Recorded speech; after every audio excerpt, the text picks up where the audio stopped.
Hello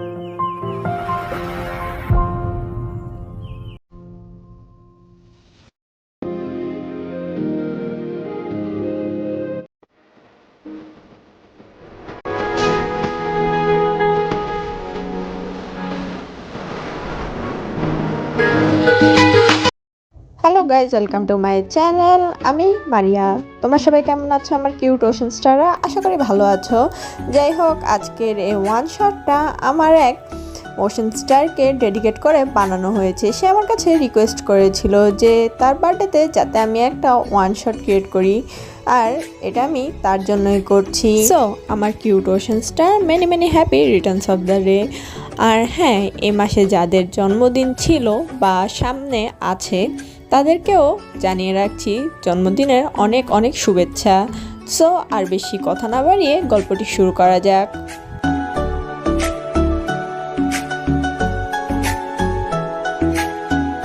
রাতের লাল নীল বিভিন্ন রঙের আলোতে মুখরিত হয়ে আছে নাইট ক্লাব।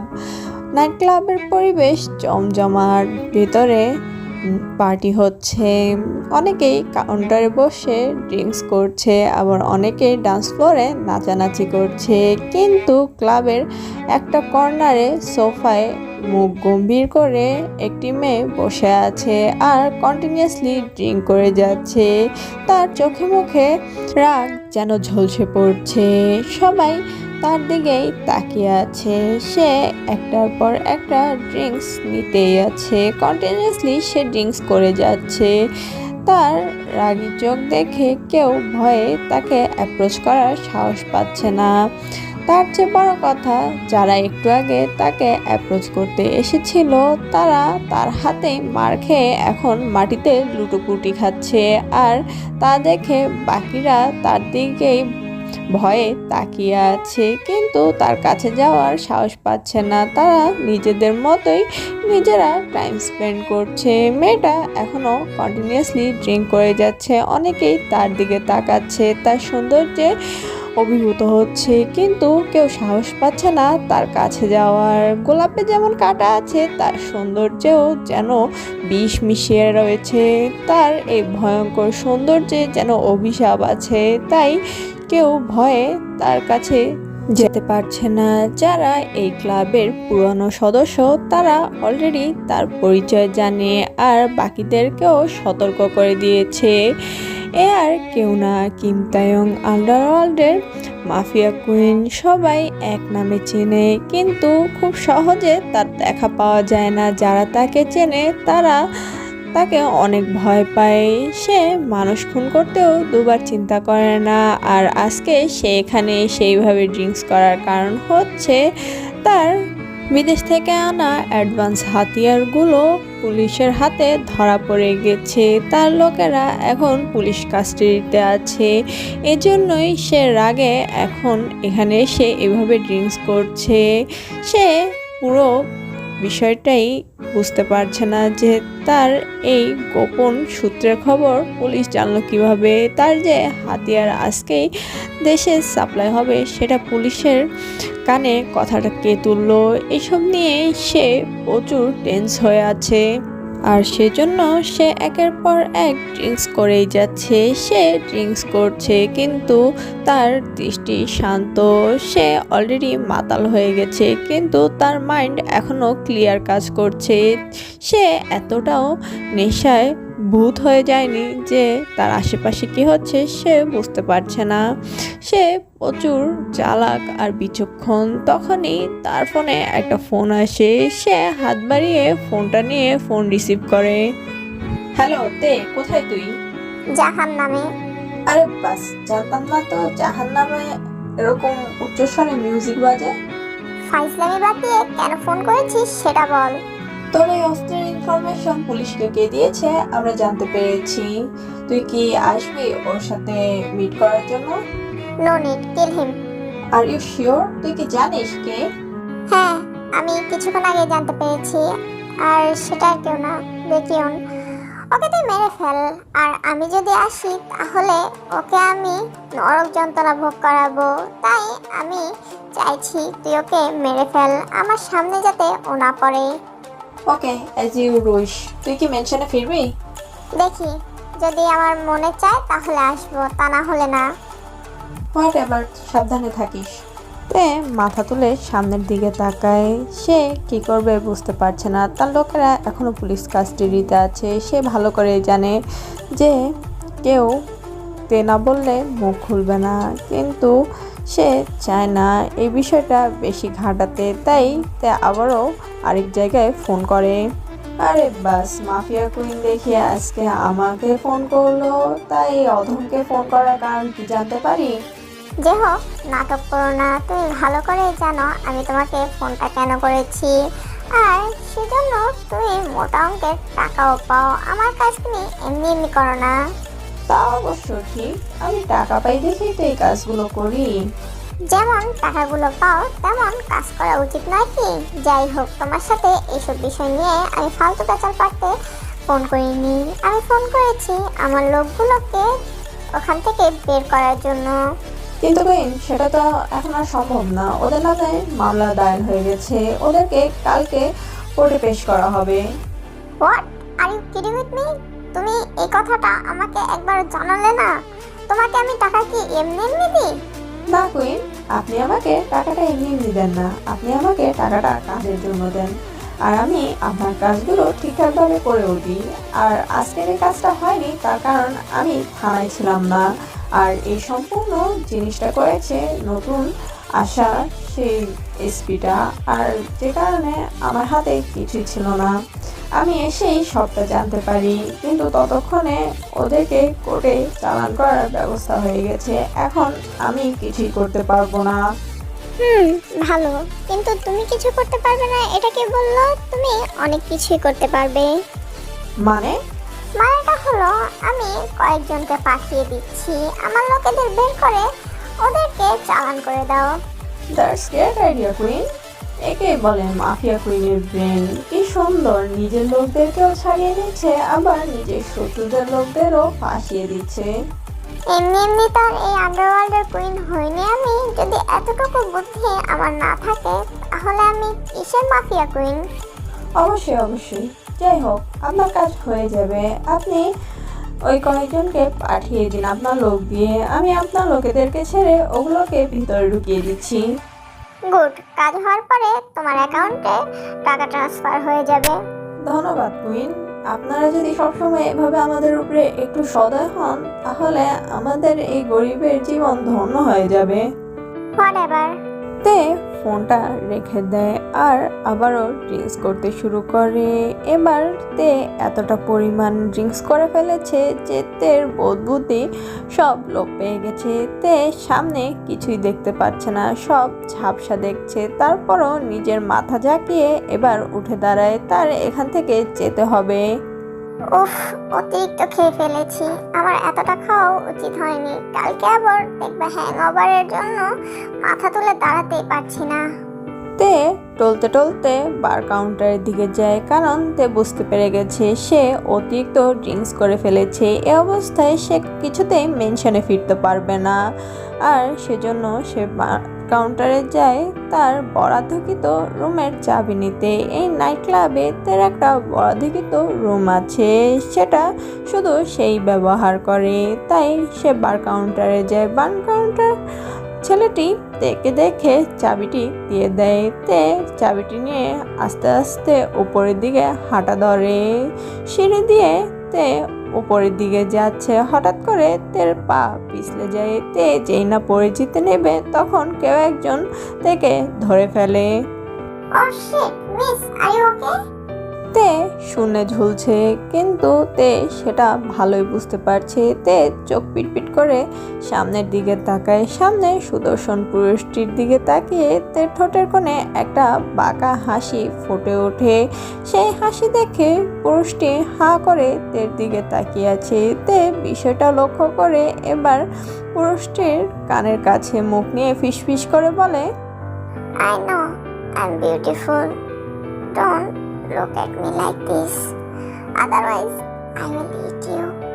তের এমন কথায় ছেলেটির পুরো শরীর যেন ঝাঁকুনি দিয়ে ওঠে। ছেলেটি তেকে সোজা করে দাঁড় করায়।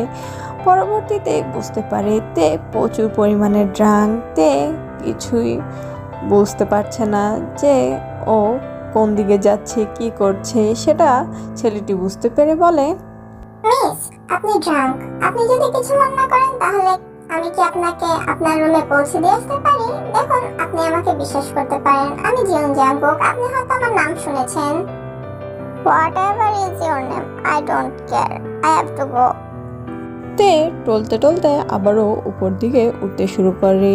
এবার জাংকুক মানবিকতার খাতিরে তের পিছু পিছু যায়। জাংকুক তের সাথে টপ ফ্লোরে চলে যায়। যাওয়ার পরে সে বুঝতে পারে যে তে একটা রুমের দিকে এগিয়ে যাচ্ছে। তা দেখে জাংকুকের ভ্রু কুঁচকে যায়, কারণ ওই রুমটা সবসময় এই ক্লাবে বুক থাকে। এটা নাকি কারোর জন্য বরাদ্দকৃত রুম। তাহলে এই মেয়েটা ওই রুমে যাচ্ছে কেন? এসব ভেবে জাংকুকের একটা বাজে চিন্তাধারা সৃষ্টি হয় ওর মাথায়। তারপরেও সেসব কথা জাংকুক মাথা থেকে ঝেড়ে ফেলে দিয়ে তের সাথে সেই রুমের দিকে এগিয়ে যায়। সেই রুমের সামনে এসে জাংকুক তেকে বলে, মিস, আর ইউ শিওর এটাই আপনার রুম?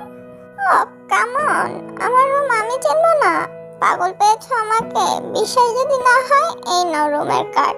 রুম খোলার চেষ্টা করো, দেখবে রুমের দরজা খুলে যাবে। এই বলে তে নিজের হাতে থাকা কি কার্ডটা জাংকুকের হাতে ধরিয়ে দেয়। জাংকুক সেটা ডোর লকে টাইপ করে, সাথে সাথে ডোর ওপেন হয়ে যায়। তা দেখে জাংকুক বুঝতে পারে যে এটা তেই বুক করেছে, কিন্তু কেন এই রুমটাতে বুক করেছে সেটা সে জানে না। আর কি পরিচয় বা এই মেয়ের সেটাও জাংকুক জানে না। তাই জাংকুক এবার তেকে উদ্দেশ্য করে বলে, সরি মিস, কিছু মনে করবেন না। আসলে এই রুমটা নাকি সবসময় বুক থাকে। এটা কারো একজনের জন্য বরাদ্দকৃত রুম। তাই আর কি আমি আপনাকে ডাউট করেছি। এখন আমার ডাউট ক্লিয়ার হয়ে গেছে। আপনি ভিতরে যেতে পারেন। এই বলে জাংকুক তেকে সেখানে রেখে চলে যেতেই নিবে, তখনই তে এক ধাক্কায় জাংকুককে রুমের ভিতরে ঢুকিয়ে দেয় আর নিজেও রুমের ভিতরে ঢুকে রুমের ডোরটা লক করে দেয়। আর জাংকুককে দেয়ালের সাথে চেপে ধরে বলে, সরি, তুমি যখন এখানে স্বেচ্ছায় এসেছো, এখন তুমি আমার ইচ্ছায় যাবে, তোমার ইচ্ছায় না। Hey handsome, you are looking so hot. Miss, আপনি ড্রাঙ্ক। আপনি কি করছেন বা কি বলছেন সেটা আপনি বুঝতে পারছেন না। ও কাম অন, আমি এতটাও ড্রাঙ্ক না যে আমি কি করছি কি বলছি বুঝতে পারছি না। আমি সবই বুঝতে পারছি। তবে তোমাকে দেখে আমার মনে অন্য কিছুর বাসনাই জাগছে। তো তুমি কি বলো, আজ রাতটা তোমার আমাকে দিবে? এই বলেই তে নিজের হাত তুলে জাংকুকের কপাল স্পর্শ করে, তারপর গালে, তারপরে তার গলায়, তার অ্যাডাম আপেলে টাচ করে এবং আস্তে আস্তে হাতটা বুকের কাছে নিয়ে আসে। বুকে টাচ করতে করতে সে আরও হাতটা নিচের দিকে নামিয়ে দেয়। এবার তে জাংকুকের অ্যাপসে টাচ করতে শুরু করে। তের এসব করতে বেশ ভালোই লাগছিল। অন্যদিকে জাংকুকের পুরো শরীর গরম হতে শুরু করে। জাংকুক নিজেকে স্বাভাবিক করে তারপরেও তেকে বলে, মিস, তুমি কিন্তু ড্রাঙ্ক। আর তুমি আমার সাথে যেটা করছো সেটা মোটেও ভালো হচ্ছে না। আর পরবর্তীতে যদি কিছু ঘটে সেটার জন্য পরে উঠে তুমি সকালবেলা রিগ্রেট করবে, সেটাও আমি চাইছি না। অতএব এসব বন্ধ করো। ও কাম অন, তুমি আমার মুডের 12টা বাজিয়ে দিয়েছো। যাও, আমি তোমাকে ফোর্স করছি না। তোমার যেহেতু আমার সাথে নাইট স্পেন্ড করতে ইচ্ছা নেই, আমি তোমাকে জোর করব না। রুমের দরজা ওইদিকে, তুমি যেতে পারো। এই বলেইতে জাংকুকের কাছ থেকে সরে আসে আর রুমের ভিতরের দিকে হাঁটা ধরে।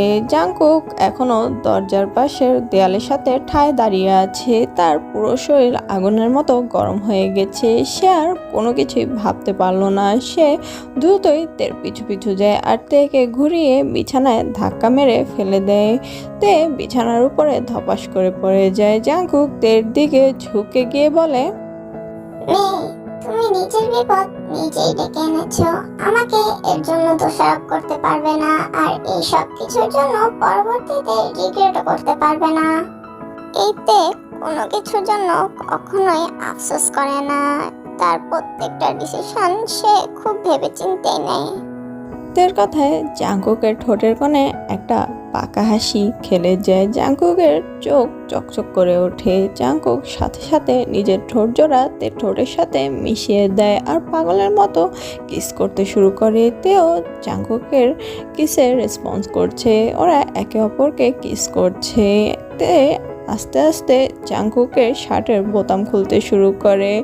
জাংকুক তের হাত ধরে ওর মাথার উপরে পিন করে দেয় আর জাংকুক তের ঠোঁট ছেড়ে তের গলায় নেমে আসে।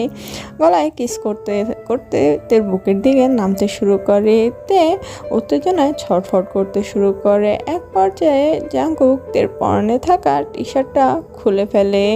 তের শরীরের গঠন দেখে জাংকুকের পুরো শরীর শিরশির করে ওঠে। সে ভাবতেও পারেনি তে এতটা সুন্দর। Wow, beautiful, just perfect for every way. I know. Please come faster.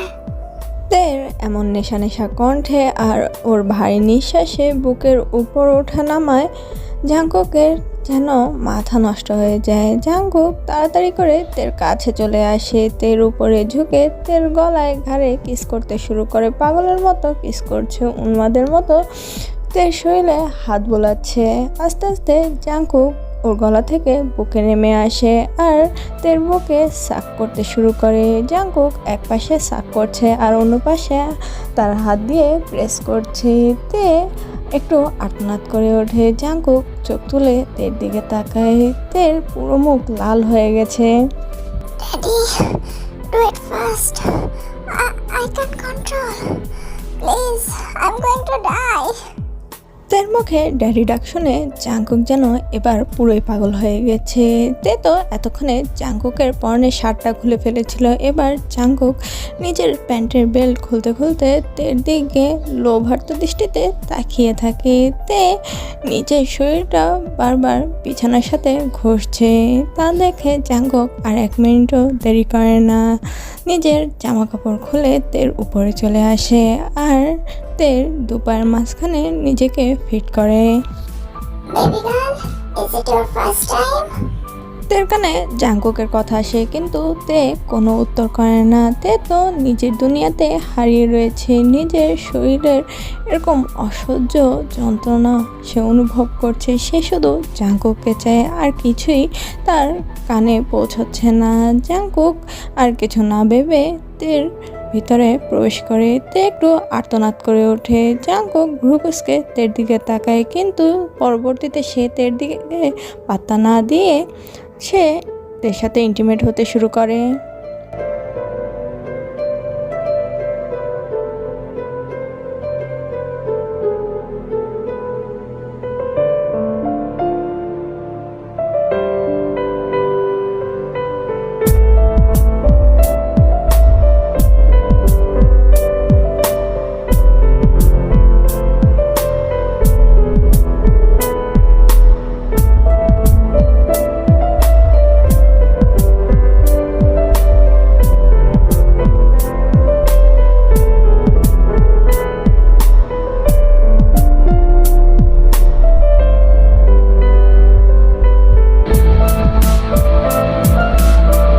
টানা 4 ঘন্টা ধরে জাংকুক তের উপরে বুলডোজার চালিয়েছে।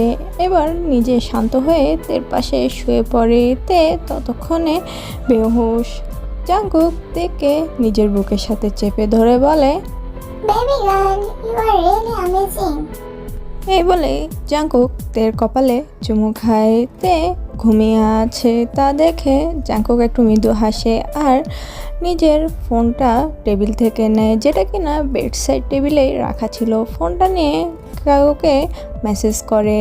তারপর ফোনে তের কয়েকটা ছবি তুলে নেয়। তের সাথে এত সুন্দর মুহূর্ত সে কাটিয়েছে, সে সেটা ভুলতে চায় না। তাই সে অবস্থাতেই তের সাথে তার কয়েকটা ছবি তুলে নেয় আর ফোনটা রেখেই ঘুমিয়ে পড়ে।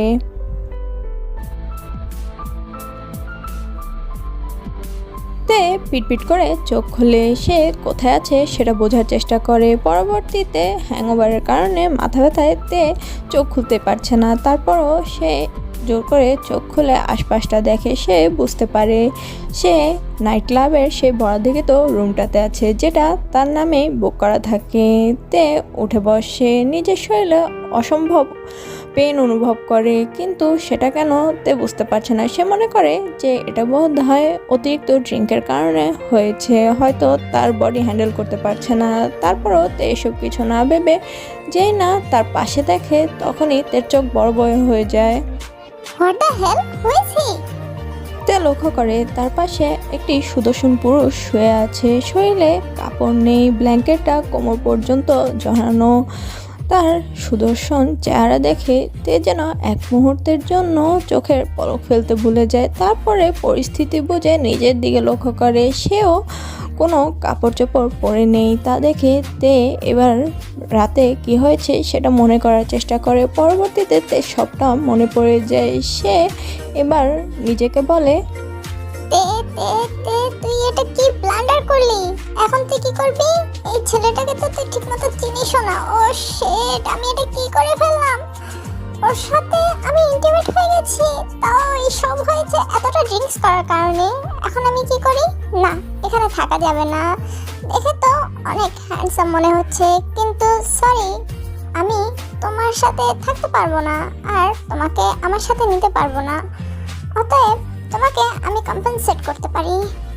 এই বলে তে একটু পাকা হাসে আর আস্তে আস্তে বিছানা থেকে উঠে ফ্রেশ হয়ে আসে আর নিজের জামা কাপড় পরে নেয়। তারপর টেবিলের পাশে 14,300 টাকা রেখে একটা নোট লেখে, যে নোটে লেখা আছে থ্যাঙ্কস ফর সার্ভিস। এই বলেই তে সেখান থেকে বেরিয়ে যায়। জাংকুক সেই নাইট ক্লাবের বিছানায় বসে আছে, রাগে তার চোখ লাল হয়ে আছে। তখনই কেউ একজন দরজায় টোকা দেয়। জাংকুক তাকে বলে, কামিং। সে লোকটি ভেতরে প্রবেশ করে, জাংকুকের দিকে তাকিয়ে বলে, সিরিয়াসলি জাংকুক, কথা নেই বার্তা নেই, হুট করে পার্টির মাঝখান থেকে চলে আসলি, আর পরবর্তীতে রাতে 3টা বাজে আমাকে মেসেজ করে বলছিস যে তোর জন্য এক সেট এক্সট্রা জামা কাপড় নিয়ে এখানে আসতে। আর এই রুমটা তো তুই বুক করিসনি, এটা তো কারো বরাদ্দকৃত রুম, এটা সবসময় বুক থাকে, তাহলে তুই এখানে কি করে আসলি? শাট ইওর মাউথ, ইউনো। আমি এই ক্লাবে তোর জন্য এসেছি, আর যা কিছু হয়েছে সব তোর জন্য হয়েছে। তোর আবার কি হলো? এখন এটা বলিস না যে তুই কারোর সাথে ওয়ান নাইট স্ট্যান্ড করেছিস।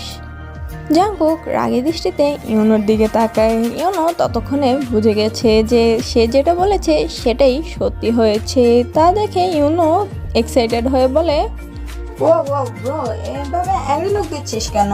এখানে আমার কি দোষ? তবে তোর ভাগ্যটা কি দেয়, মানুষ চেয়েও পায় না, আর তুই কত সহজেই এভাবে নাইট স্ট্যান্ড করতে পেরে গেছিস। আর তার চেয়ে বড় কথা, তুই এভাবে তোর ভার্জিনিটি হারাবি আমি কল্পনাও করতে পারিনি, কারণ আজ পর্যন্ত তুই কোনো মেয়েকে তোর ধারে কিনারে ভেটতে দিসনি, আর সেখানে কিনা এভাবে ওয়ান নাইট স্ট্যান্ড। মেয়েটা কে রে? আমার খুব জানতে ইচ্ছা করছে। আমি নিজেও জানি না, তবে তার সাথে কাটানো মুহূর্তটা সত্যি অসাধারণ ছিল। তবে সে এখন যেটা করেছে সেটা মোটেও ভালো করেনি। আমি তাকে পেলে কখনোই ছাড়বো না। কেন রে, তোর সাথে আবার কি করলো? তখন জাংকুক চোখের ইশারায় টেবিলে থাকা সেই কাগজটা দেখালো। ইউনো গিয়ে কাগজটা হাতে নিয়ে হাসতে শুরু করেছে। এরকম অভদ্রের মতো হাসবি না। হাসবো না তো কি করবো? তুই দেখেছিস মেয়েটা কি বলেছে? Thanks for the service. তুই ওকে সার্ভিস দিয়েছিস আর তোকে 14,300 টাকা দিয়ে গেছে। এটার মানে বুঝছিস? প্রথম 3টা ডিজিট হিসাব করে দেখ ও কি বলেছে। 143। I love you. I love you my food. ও যেটা করেছে সেটা মোটেও লাভ না, সেটা টোন্ট। যাই হোক ভাই, যা হয়ে গেছে হয়ে গেছে, এসব মাথা থেকে ঝেড়ে ফেলেতে তো।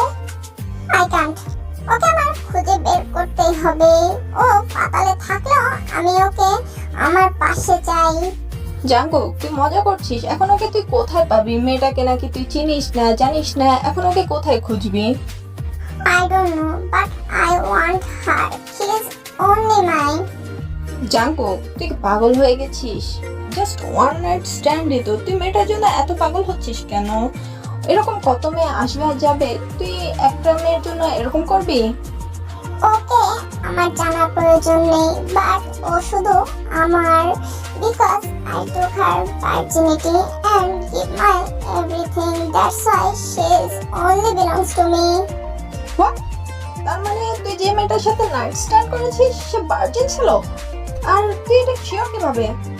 প্রথমত মেয়েটার সাথে আমার যা হয়েছে সবটাই ও নেশাগ্রস্ত হয়ে আমার সাথে করেছে, কিন্তু আমি সজ্ঞানে ছিলাম। আর তার চেয়ে বড় কথা, ওর ভার্জিনিটির প্রমাণ ও দিয়ে গেছে। মানে? তখন জাংকুক বিছানা থেকে উঠে দাঁড়ায় আর ব্ল্যাঙ্কেটটা একটানে বিছানা থেকে নিচে ফেলে দেয়। তা দেখে ইউনো জাংকুকের দিকে ভ্রু কুঁচকে তাকায়, তারপর বিছানার দিকে। বিছানার রক্তের ছোপ ছোপ দাগ দেখে ইউনো বুঝে যায় যে মেয়েটা সত্যি ভার্জিন ছিল। তা দেখে ইউনো মুখে হাত দিয়ে ফেলে। Now you believe me? আর ওই মেয়েটা এখানে প্রায় আসে। এটা একজনের নামে বরাদ্দকৃত রুম। আমরা প্রথম থেকেই জানি এই নাইট ক্লাবের এই রুলসটা আজকে থেকে না, গত 5 বছর ধরে।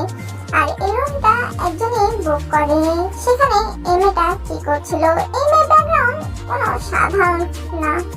অতএব এই মেয়েটাকে আমি আমার করে চাই, কারণ ওই ছিল আমার জীবনের প্রথম নারী আর আমি ছিলাম ওর জীবনের প্রথম পুরুষ। তাই ওই মেয়েটাকে আমার চাই অ্যাট এনি কস্ট।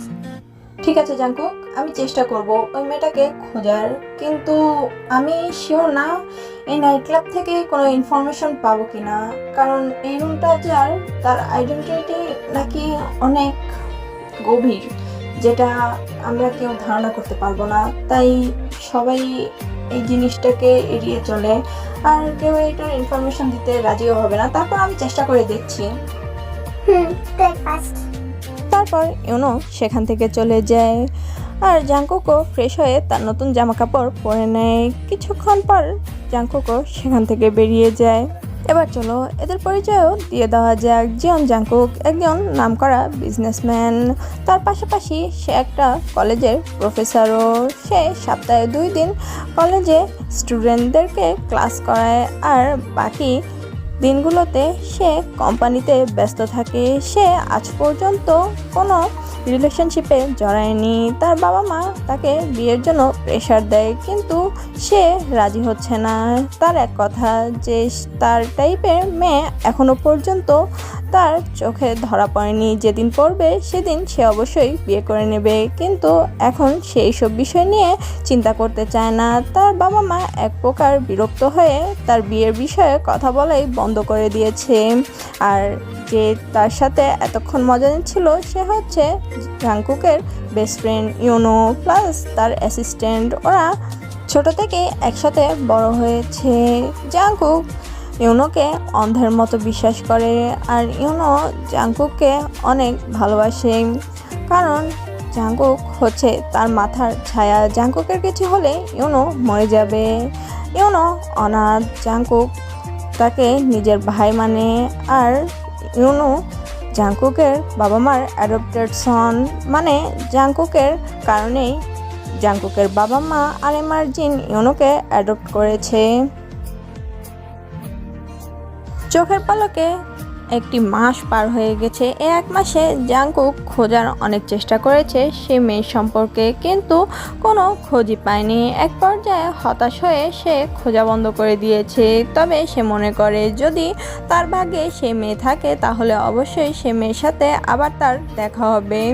অন্যদিকে তে তার মাফিয়া ওয়ার্ল্ড নিয়ে ব্যস্ত হয়ে পড়েছে, কিন্তু এখনও সে সেই রাতের কথা বলেনি। মাঝে মধ্যেই তার সে রাতের কথা মনে পড়ে। সে জানতে চায় সেই ছেলেটাকে, সে কি ওই ক্লাবেরই কোনো হোস্ট নাকি তার অন্য কোনো পরিচয় আছে। হয়তো সে মিস্টেক করে ওই ছেলেটার সাথে নাইট স্ট্যান্ড করেছে। এসব নিয়ে তে মাঝে মধ্যে চিন্তা করে, কিন্তু ও আর এসব নিয়ে ঘাটতে চায় না। ও ওর মাফিয়া ওয়ার্ল্ড নিয়ে ব্যস্ত থাকতে চায়।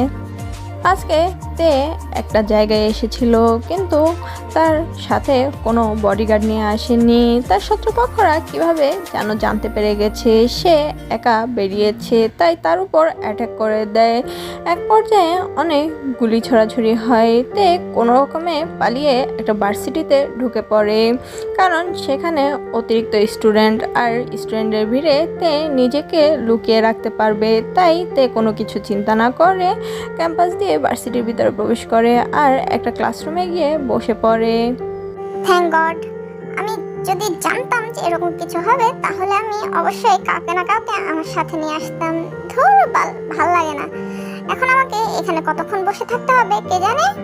তে নিজেকে নিজে এসব কথা বলে যে না সামনের দিকে মুখ তুলে তাকায়, তখন দেখে সবাই ওর দিকে হাঁ করে তাকিয়ে আছে। এটা দেখে তে একটু চমকে যায়, কিন্তু পরবর্তীতে তে তার বাপ পাশে তাকিয়ে আরও অবাক হয়, কারণ সেখানে সুগা বসে আছে আর সুগার পাশে জিমিন বসে আছে। ওরা ওর দিকেই হাঁ করে তাকিয়ে আছে। একিতে তুই এখানে? হ্যাঁ আমি তো, কি হয়েছে? কিছু না, কিন্তু তুই ভার্সিটিতে কখনো তো এদিকটায় আসিস না, তাই আর কি। আসি না বলে যে কখনো যে আসবো না সেটাও তো বলিনি। আহা তে আপু, সুগা ভাইয়া ঝড় কেন করছো? আর তে আপু, তুমি এখানে কেন এসেছো? কোনো দরকার? আসলে আমি এদিকটা দিয়েই যাচ্ছিলাম, যেহেতু আমি গার্ড নিয়ে আসিনি তাই আমার শত্রুপক্ষরা আমার উপরে অ্যাটাক করে দেয় আর ওদের হাত থেকে পালিয়ে আমি এখানে এসেছি। কিন্তু সুগা, তুই এখানে কি করছিস? মানে আসলে কি আমতামতা শুরু করেছিস? ক্লিয়ারলি বল। আসলে তে আপু, সুগা ভাইয়াকে আমি এখানে এনেছি। কিছুদিন যাবৎ ভার্সিটির কয়েকটা ছেলে আমাকে প্রচুর বিরক্ত করছে। ওরা আমাকে প্রেমের প্রস্তাব দিচ্ছে, কিন্তু আমি রাজি হচ্ছি না। ওরা আমাকে এবার ডিস্টার্ব করতে শুরু করে। আমি ওদেরকে বলেছি যে আমার ফিয়ান্সে আছে, ওরা বিশ্বাস করছে না। তাই আর কি আমি সুগা ভাইয়াকে এখানে নিয়ে এসেছি। ওনার কাছে হেল্প চাইতে উনি রাজি হয়ে গেছে আর আমার ফিয়ান্সে সাজার অভিনয় করতে এখানে চলে এসেছে। ও আচ্ছা, তাই তো বলি যে এই বিলের বাচ্চাকে আমি এতগুলো ফোন দিচ্ছি, বিলের বাচ্চা ফোনটা ধরছে না কেন? এতে আমি বিলাই না। তে কিছুই বলেন না, মুখ টিপে টিপে হাসতে শুরু করে। অন্যদিকে জিমিনও হাসছে। সুগা এবার মুখ ফুলিয়ে ওদের দুজনের দিকে একবার এ পাশে তাকাচ্ছে, একবার ও পাশে তাকাচ্ছে। তোদেরকে আমি পরে দেখে নেব। এখন এই দুইজনের পরিচয় দেওয়া যাক। সুগা হচ্ছে তের রাইট হ্যান্ড। সুগা অনাথ আর জিমিনও, ওরা একই অনাথ আশ্রম থেকে বড় হয়েছে। তারপরে সুগা আর তে অনাথ আশ্রম থেকে বেরিয়ে এই মাফিয়া জগতে পা রাখে আর পরবর্তীতে জিমিনকেও ওদের সাথে নিয়ে আসে। ওরা তিনজন কথাই বলছিল, তখন প্রফেসর ক্লাসরুমে প্রবেশ করে। সে আর কেউ না, জিয়ন জাংকুক। জাংকুক তেকে সেখানে দেখে অনেকটা অবাক হয়, সাথে খুশিও হয়ে যায়। কিন্তু তের পাশে সুগাকে দেখে চট করে জাংকুকের মেজাজটা খারাপ হয়ে যায়। ওই মেয়ে এখানে, আর ওই ছেলেটাই বাকি, ওর সাথে কি করছে? জাংকুক রাগী দৃষ্টিতে ওদের দিকে তাকিয়ে আছে। সব স্টুডেন্টরা জাংকুকের এমন রাগী রাগী চোখ দেখে ঘাবড়ে যায়, কারণ সবাই জানে যে তাদের জিয়ন প্রফেসর প্রচুর পরিমাণে স্ট্রিক্ট। কিন্তু আজকে এভাবে রেগে থাকার কারণ কি তারা কেউ জানে না, আর সবাই এটা জানে জিয়ন স্যার যেহেতু রেগে আছে তার মানে তাদের কপালে আজকে দুঃখ আছে। অন্যদিকে তে সুগার জিমিনের সাথে কন্টিনিউয়াসলি কথা বলে যাচ্ছে। তখন জাংকুক ওদেরকে উদ্দেশ্য করে বলে, hey you, stand up. Jungkook আঙুল তুলে জিমিনদের দিকে ইশারা করে কথাটি বলে। সব স্টুডেন্টরা ওদের দিকেই তাকিয়ে আছে। তা দেখে তে এবার নিজেই নিজের দিকে আঙুল পয়েন্ট করে বলে, আপনি আমাকে বলছেন? হ্যাঁ, তোমাকে বলছি। এখানে পড়াশোনার জায়গা, গল্প করার জায়গা না। তুমি এখানে পড়তে এসেছো, কার সাথে আড্ডা দিতে না। জাংকুকের কথায় তের ভ্রুজোড়া কুঁচকে যায়। তারপর তে একটু ভালো করে জাংকুকের দিকে লক্ষ্য করে। তের সাথে সাথে মনে পড়ে যায় সেদিন রাতের কথা।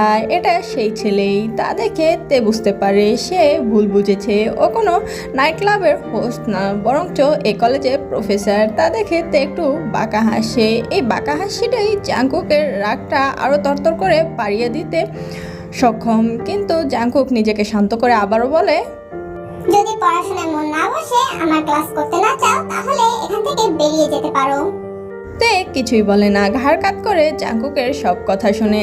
তের ঠোঁটের কোণে এখনও সে বাঁকা হাসি লেপ্টে আছে। জাংকুকের রাগ হচ্ছে কিন্তু সে কিছুই বলতে পারে না। তেকে হাতের ইশারায় বসতে বলে। তে বসে পড়ে আর নিজের ফোন বের করে ফোন স্ক্রল করতে শুরু করে। সে পড়াশোনায় মনোযোগী দিচ্ছে না। এদিকে জাংকুক কন্টিনিউয়াসলি পড়িয়ে যাচ্ছে। এবার তের দিকে তাকিয়ে তার আরও বেশি রাগ হয়। প্রথমত একটা অন্য ছেলের সাথে বসে আছে, তার উপরে পড়াশোনা বাদ দিয়ে এই ফোন টিপছে। জাংকুক তো মনে করেছে তে বোধহয় তারই এই ক্লাসের স্টুডেন্ট, কিন্তু জাংকুক তো জানে না তে এই ভার্সিটিতে এসেছে অন্য উদ্দেশ্যে। Hey you, what is your name? আপনি আমাকে বলছেন? হ্যাঁ, তোমাকে বলছি। My name is Kim Taehyung. সবাই আমাকে তে বলে ডাকে। আপনি কি বলে ডাকবেন সেটা আপনি ডিসাইড করুন। তের এমন খামখেয়ালি কথায় জাংকুকের রাগ আরও বাড়ছে, কিন্তু জাংকুক তো প্রফেসর, তাই সে কিছু বলতে পারছে না। অন্যদিকে জিমিন হাঁ করে তের দিকে তাকিয়ে আছে। সুগা মিটমিট করে হাসছে। বাকি স্টুডেন্টরাও তের দিকে অবাক হয়ে তাকিয়ে আছে, কারণ এই মেয়েটা কিভাবে তাদের জিয়ন স্যারের সাথে এত স্বাভাবিকভাবে কথা বলছে। অন্য কেউ হলে তো এতক্ষণে ভয়ে তাদের হাত পা কাঁপতে শুরু করতো, কিন্তু আজকে জিয়ন স্যার এই মেয়েটাকে দুবার দাঁড় করিয়েছে, কিন্তু এই মেয়ের মনে কোনো ভয় ডর কিছুই নেই। তা দেখে স্টুডেন্টরা অনেক অবাক হয়। এবার জাংকুক তের দিকে তীক্ষ্ণ দৃষ্টিতে তাকিয়ে বলে, তুমি এখানে আসো আর স্ক্রিনে দাও এই প্রবলেমটা সলভ করো। তে প্রজেক্টর স্ক্রিনের দিকে তাকায় আর তা দেখে একটু মৃদু হাসে, কারণ এটা তার কাছে কিছুই না। সে যে একজন হ্যাকার, সে আন্ডারওয়ার্ল্ডের কুইন, তার এমনি এমনি হয়নি, তার সাথে সাথে সে হ্যাকিংয়েও এক্সপার্ট হয়ে গেছে, তাই তার কাছে এই বিষয়টা কোনো ব্যাপারই না। তে একটু মৃদু হেসে নেমে যায় আর কম্পিউটারের সামনে গিয়ে সেই প্রবলেমটা সলভ করতে শুরু করে। প্রজেক্টরে স্ক্রিনে সবটা দেখাচ্ছে যে তে কীভাবে ওই কোডিং প্রবলেমটা সলভ করছে। তা দেখে সবাই বেশ অবাক হয়। তে পুরোটা কমপ্লিট করে জাংকুকের দিকে তাকিয়ে বলে, সরি প্রফেসর, আপনাকে ডিসঅ্যাপয়েন্ট করার জন্য। অ্যাকচুয়ালি আমি আপনার স্টুডেন্ট না, আর আমি এই ভার্সিটির কোনো ডিপার্টমেন্টেরও না। আমি আসলে একজন গার্জিয়ান, আর এখানে এসেছি আমি শুধুমাত্র জিমিনের জন্য। আর আমাকে আপনি প্রবলেম সলভ করতে বলেছেন, তার জন্য আই এম রিয়েলি গ্রেটফুল। আর হ্যাঁ, thank you for the service. এই বলেই তে একটা হাসি দিয়ে সেখান থেকে চলে যায় আর নিজের বেঞ্চে গিয়ে বসে পড়ে। জাংকুক অবাক হয়ে তের দিকে তাকিয়ে আছে। তে সব কি বলে গেল, আর লাস্টের কথাটা শুনে জাংকুকের যেন কাটা গায়ে লবণের ছিটা পড়ে গেছে। জাংকুক আর কিছুই বলে না, পাশে থাকা জিমিনের দিকে তাকিয়ে বলে, Jimin, after class come to my cabin. Okay professor. Jungkook আর কোনো কথা না বাড়িয়ে পুরো ক্লাসটা কমপ্লিট করে আর সেখান থেকে চলে যায়। জিমিনও জাংকুকের পিছু পিছু ওর কেবিনে চলে যায়। তে তুই কি এই প্রফেসরকে চিনিস? হ্যাঁ, আবার নাও। মানে কি? মানে তোর বুঝতে হবে না। আর হ্যাঁ, আজকে এই ভার্সিটি থেকে বেরিয়ে তুই সোজা বাসায় গিয়ে তোদের ওয়েডিং এর প্রিপারেশন নে। মানে নেক্সট হলিডেতে আমি তোর আর জিমিনের বিয়ে দেব। তের কথা শুনে সুগা খুশি হয়ে যায়, কিন্তু পরবর্তীতে কিছু একটা চিন্তা করে তেকে জিজ্ঞেস করে, কিন্তু জিমিন ও কি এটাতে রাজি হবে? ও সবার আগে রাজি হবে, কারণ ও তোকে পছন্দ করে। আর ও যদি তোকে পছন্দ না করতো, সবার সামনে তোকে ফিয়ান্সি হিসেবে পরিচয় দিত না। তের কথায় সুগা অনেক খুশি হয়ে যায় আর তেকে জাপটে জড়িয়ে ধরে। May I coming sir? Yes, coming. অনুমতি পেয়ে জিমিন জাংকুকের কেবিনে প্রবেশ করে। জাংকুক নিজের বরাদ্দকৃত চেয়ারে বসে আছে, জিমিনের দিকে রাগী দৃষ্টিতে তাকিয়ে। Sorry sir. সরি কেন বলছো? সরি বলছি তার কারণ তে আপু আপনার সাথে আজকে মিসবিহেভ করেছে, তাই। আচ্ছা, তোমার আপু এখানে কেন এসেছে, আর ওনার পাশে ছেলেটাই কে? আসলে স্যার, আমার আপু এদিক দিয়ে একটা কাজে যাচ্ছিল, তখন আমাকে পিক আপ করার জন্য এখানে আসে। আর ওনার পাশে যে ছেলেটা ছিল সে হচ্ছে মিনিয়ঙ্গি সুগা, আমার ফিয়ান্সে। জিমিন চোখ মুখ খিচে এক নিঃশ্বাসে কথাগুলো বলে। জাংকুক হঠাৎ করে অনেকটা খুশি হয়ে যায় যখন জিমিনের মুখ থেকে তার ফিয়ন্সে কথাটা শুনে। তার মানে সুগা জিমিনের ফিয়ন্সে, আর সেজন্যই ও তের পাশে বসেছিল। এছাড়া তাদের মধ্যে অন্য কোনো সম্পর্ক নেই। তা শুনে জাংকুক অনেকটা খুশি হয়ে যায়। ও আচ্ছা, তা তোমার আপু কি কাজ করে?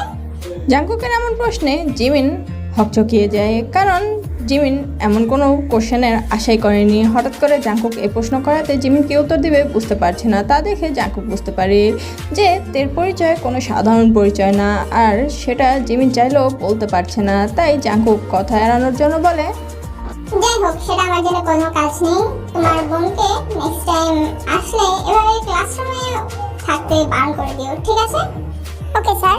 তারপর জিমিন সেখান থেকে চলে যায়।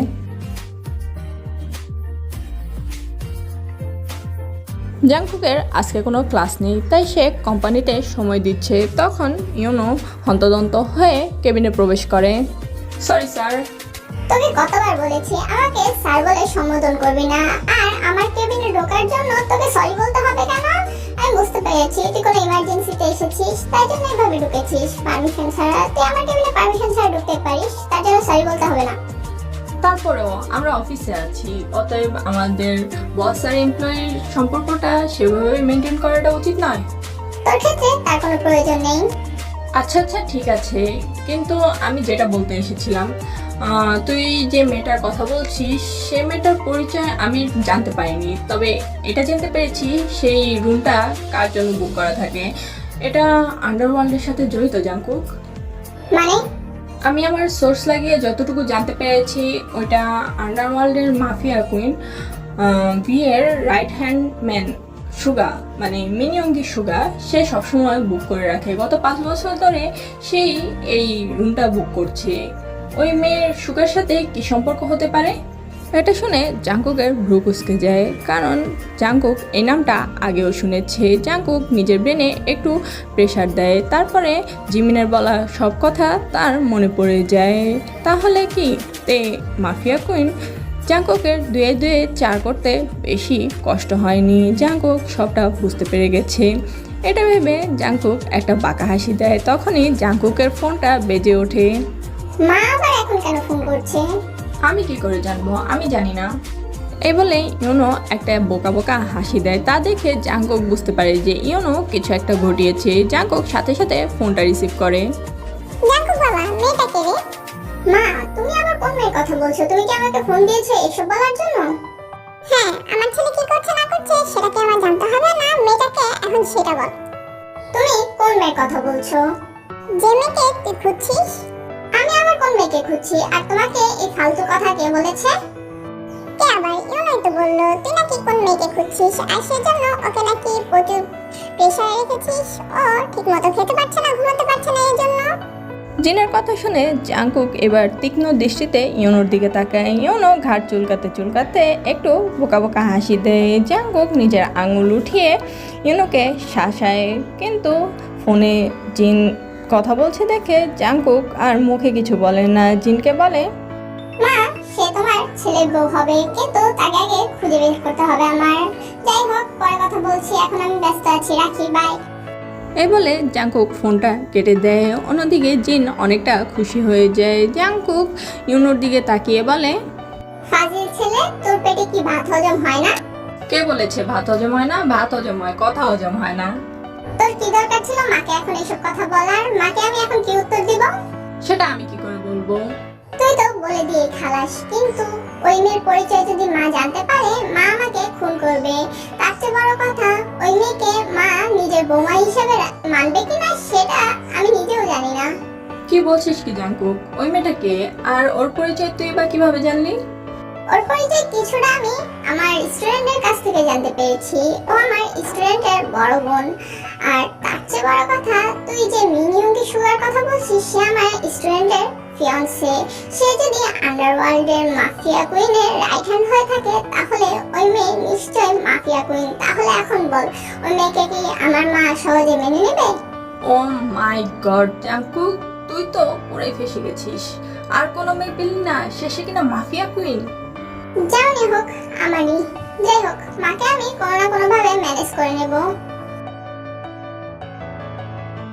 জাঙ্কুক আবারও সেই নাইট ক্লাবে আসে, কিন্তু তেকে কোথাও খুঁজে পায় না। এবার খুঁজে না পেয়ে জাঙ্কুক তের সেই বরাদ্দকৃত রুমের সামনে দাঁড়িয়ে থাকে।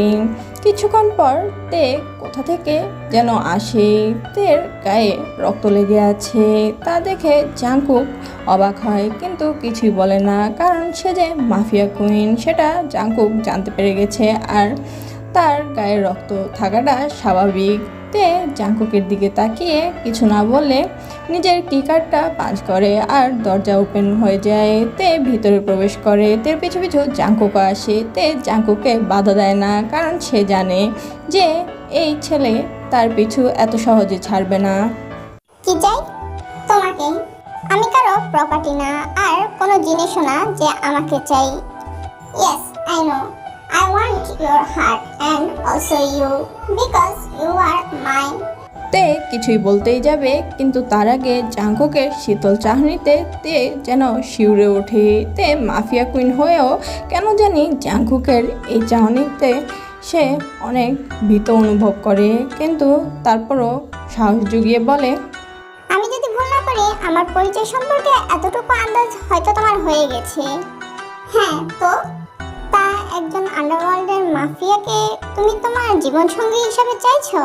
এটা কি কখনো সম্ভব? না তোমার ফ্যামিলি মেনে নেবে?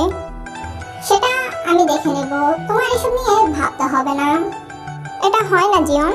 তের মুখে জিয়ন নামটা শুনে হঠাৎ করে জাঙ্কুকের হার্টবিট ফাস্ট হয়ে যায়। জাঙ্কুক সাথে সাথে তের কোমর পেঁচিয়ে ধরে নিজের সাথে মিশিয়ে নিয়ে বলে, কি হয় কি হয় না সেটা তোমার দেখতে হবে না। তুমি আন্ডারওয়ার্ল্ডের কুইন আর আমি বিজনেস ওয়ার্ল্ডের কিং।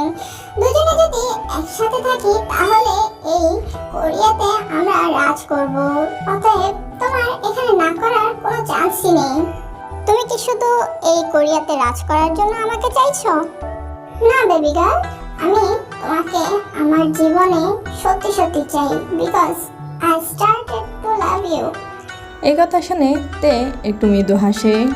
তোমার এই হাসির মানে কি আমি হ্যাঁ ধরে নেব? তার মানে তুমি আমার জীবন সঙ্গী হতে রাজি?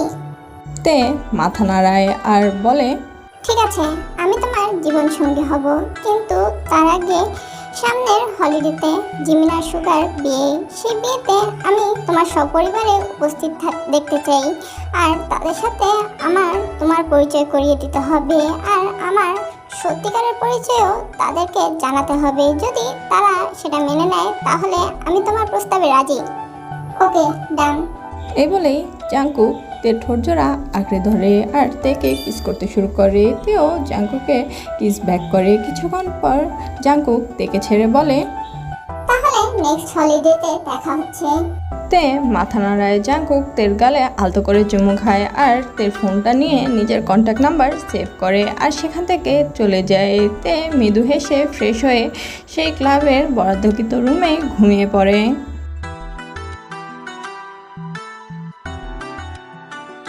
ইয়নমিনের ধুমধাম করে বিয়ের আয়োজন করা হয়। বিয়েতে সব গেস্টরা উপস্থিত হয়, সবাই অনেক খুশি। এখানে আন্ডারওয়ার্ল্ডের মাফিয়াদের পাশাপাশি অনাথ আশ্রমের সবাই উপস্থিত আছে, তা দেখে জিমিন বেশ খুশি হয়। অন্যদিকে বিয়ের কাজ সম্পূর্ণ করে জাঙ্কুক তেকে নিয়ে তার বাবা মায়ের কাছে যায়। তার বাবা মা তেকে দেখে বেশ খুশি হয়। তেকে তারা মেনে নিয়েছে সবটা জানার পরেও, কারণ তাদের ছেলে এই মেয়েকে ভালোবাসে আর তাদের ছেলেকে তারা অনেক ভালোবাসে, তাই এই মেয়েকে মানতে তাদের কোনো সমস্যা নেই। আঙ্কেল আন্টি, আমার কিছু বলার ছিল। আঙ্কেল আন্টি বলছো কেন? এখন থেকে আমাদেরকে বাবা মা বলা শুরু করো। ঠিক আছে বাবা, আসলে আমি জানি হঠাৎ করে জাঙ্কুক আমাকে আপনাদের সাথে পরিচয় করে দিয়েছে, কিন্তু আপনারা কি জানেন আমার আসল পরিচয়? জিন একটু মৃদু হেসে বলে, আগে এটা আমি জানি, আমি কেন আরও জানি, তবে এটা আমাদের কোনো সমস্যা নেই, এটা আরো ভালো, আমাদের প্রোটেক্ট করবি তুই। হ্যাঁ ঠিক বলেছি জিন, আর তার চেয়ে বড় কথা আমাদের এই ঘাটতেরা ছেলেটাকে ঠিক পথে আনবি তুই। ও আমাদের কোনো কথা শুনে না, যদি তোর ভয়ে এবার ও নিজের ব্যবহার আর স্বভাবটা একটু চেঞ্জ করে। বাবা মা, আমার আচার আচরণ যথেষ্ট ভালো, ঠিক আছে? হ্যাঁ, কতটা ভালো সেটা আমরা জানি। অতিরিক্ত ঘাটতারা আর রাগী স্বভাবের ছেলেও, তাই মা তোমাকে ওকে সামাল দিতে হবে। তে একটু মৃদু হাসে, তারপর ওরা কিছুক্ষণ কথাবার্তি চালু রাখে। তারপর জিমিন আর সুগার সাথে পরিচয় করিয়ে দেয়। জিমিন আর সুগাকে ওরা সবাই মন খুলে দোয়া করে। আর পরবর্তীতে জিন আর আরএম সেখান থেকে চলে যায়। জিমিন আর সুগাকে তাকে বরাদ্দকৃত রুমে পাঠানো হয়, মানে বাসর ঘরে। আর আমাদের তেকুক নিজেদের রোমান্স জারি করতে সেই নাইট ক্লাবের রুমে চলে যায়, যেখানে কিনা তাদের প্রথম শুরু হয়েছিল। আর আজকে তাদের যাত্রার পরিণতিও সেখান থেকেই শুরু হবে।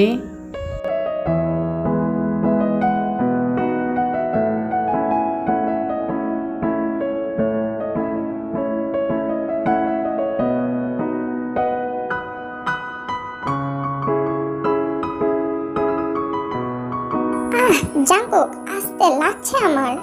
জান, don't call me by my name. Just call me Daddy. Just like your first time. Daddy, slow down. I can't take it. Sorry, baby girl. I also can't control myself.